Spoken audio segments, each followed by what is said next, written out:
మీరు మీ తల్లిదండ్రుల మాట వింటున్నారా? 100 రక్తపు బొట్లు కలిస్తే ఒక పాల బొట్టు తయారవుతుంది. రక్తాన్ని పాలుగా మార్చి ఇచ్చి పెంచే ప్రేమ తల్లి ప్రేమ.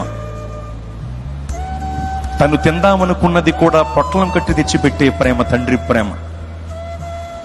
తన బిడ్డను ఎవరైనా పన్నెత్తి మాట అంటారేమోనని తన 2 కళ్ళను 1000 కళ్ళుగా చేసుకుని గస్తీ కాసే ప్రేమ తల్లి ప్రేమ. బిడ్డని కనటానికి తన అందాన్ని ఆరోగ్యాన్ని కోల్పోయినటువంటి తన అందాన్ని ఆరోగ్యాన్ని పుట్టిన బిడ్డలో చూసుకుని బ్రతికేసే ప్రేమ తల్లి ప్రేమ. తనకంటే తన బిడ్డ ఉన్నత స్థాయికి వెళ్లాలని ఆశించి తను 10 మెట్లెక్కితే 11వ మెట్టు నుండి బిడ్డలను ఎక్కించే ప్రేమ తండ్రి ప్రేమ. దేవుని ప్రేమ తరువాత చెప్పుకోదగ్గ ప్రేమలు ఏమైనా ఉన్నాయి అంటే అవి తల్లిదండ్రుల ప్రేమలు. తను తిందామనుకున్నది కూడా పొట్లం కట్టి తెచ్చిపెట్టే ప్రేమ తండ్రి ప్రేమ. రక్తాన్ని పాలుగా మార్చి ఇచ్చి పెంచే ప్రేమ తల్లి ప్రేమ. మన కొరకు రక్తమంతా కార్చిన ప్రేమ యేసు ప్రేమ.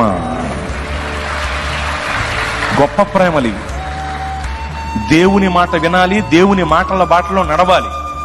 అదే సమయంలో తల్లిదండ్రుల మాట కూడా వినాలి. తల్లిదండ్రుల మాట వింటున్నావా? తల్లిదండ్రులను తిట్టేవాళ్ళు, కొట్టేవాళ్ళు, బయటికి నెట్టేవాళ్ళు, వృద్ధాశ్రమాల వెంట పడేసేవాళ్ళు ఉన్నారు కొంతమంది ఈ రోజుల్లో. ఎంత దారుణం అండి! నీవు నీ ఉన్న ప్రాంతంలో దీర్ఘాయుషమంతుడు బగినట్లు నీ తల్లి నీ తండ్రిని సన్మానించమని లేఖనం చెబుతోంది. ఒకవేళ వాళ్ళ దుఃఖానికి నీవు కారకుడవైతే కారు చీకట్లో నీ దీపం ఆరిపోతుందని వాక్యం అంటోంది. తల్లిదండ్రులను ఎలా గౌరవించాలో, తల్లిదండ్రులను ఎంత బాగా చూసుకోవాలో, తల్లిదండ్రులను ఎలా సన్మానించాలో సుస్పష్టంగా తెలియపరిచే గ్రంథం బైబిల్ గ్రంథం.